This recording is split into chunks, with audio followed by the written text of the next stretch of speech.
As artists, we are always thriving to take our skills to the next level.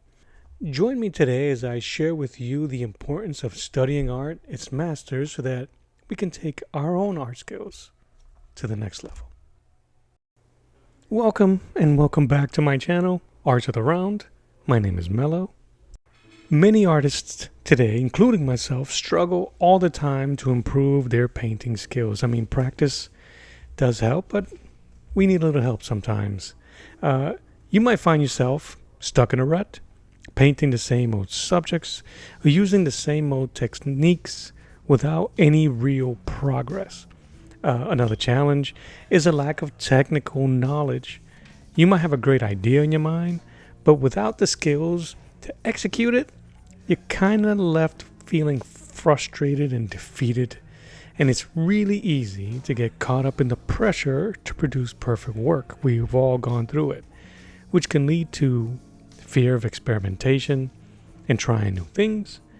And finally, without a clear and understanding of fundamentals such as color theory, compositions, and anatomy, you'll struggle to create paintings that truly capture your intentions.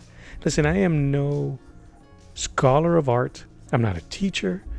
I've went to school many years ago for graphic design and communication. Everything that I'm going to talk to you guys about today is based on my own experience. I felt these things. I felt lacking in certain places, and going back and grabbing books about some master artists really did help me. Learning a lot through the internet, the stuff that's true.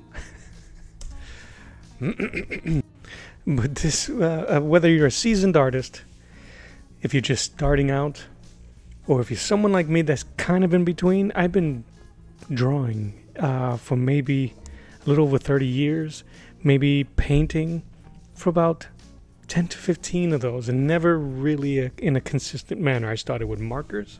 I went from markers to watercolor because I felt that was an extreme challenge.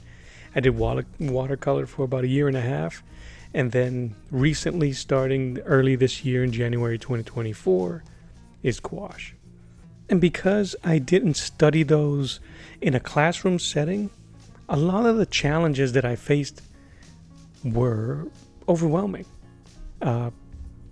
But here's the good news, guys. There is a way to do it, and there's a way to help yourself. It's a way to overcome those things.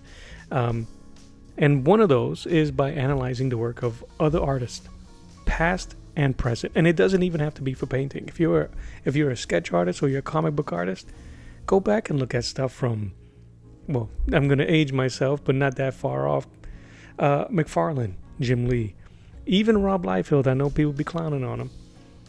And go further back, John Buscema, John Romita, Jack Kirby, Ditko. And the list is huge for you. There's so much reference that we can go back on and get what we need to get better. Things that will help us get successful. But in this conversation that we're going to have today, because I'm trying to do painting, and because studying art and studying some of these masters like Leyendecker, Sorolla, Zorn, has really helped me. And I think it'll be evident if you was to go back and see some of my older drawings and paintings to today. There's a change, I promise you. And one of the most effective ways for me was to study the art and analyze master works by guys that I admire, like the list I just gave you.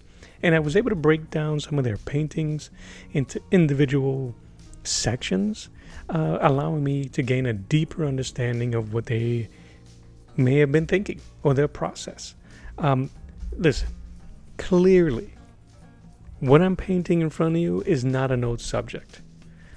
But what I am using is a limited palette made famous in the mid to late 1800s by Anders Zorn, a Swedish master painter, illustrator, sculptor, you name it.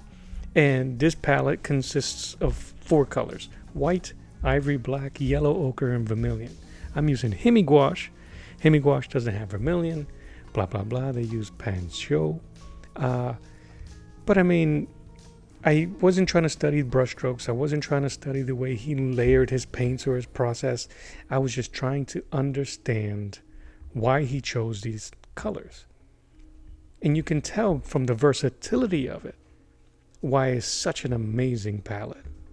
And that's just referring to a master. How about just studying art? And there's tons of stuff that you can find online in your local libraries about studying art and how it can significantly improve your painting skills. It can help with inspiration. It can help break down techniques. You can learn technical knowledge and a deeper understanding of the fundamentals, which is extremely important.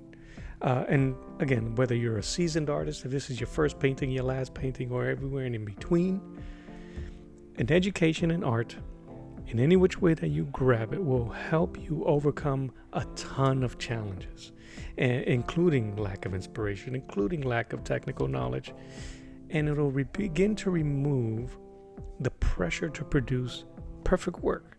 Because right now all you want to do is get better. All you want to do is learn things a little bit better to do it for you. So remember, the more you study, the more you realize the little you know about something. And that's actually going to help you grow. And that's a fact that can only be realized by your commitment to yourself and your art form. And that is it. Thank you guys for watching. If there was anything in this video that resonated with you, please share those in the comment section below.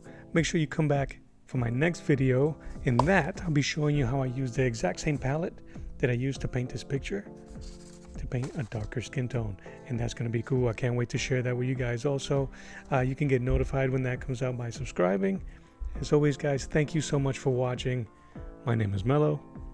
As always, enjoy you later. Bye-bye.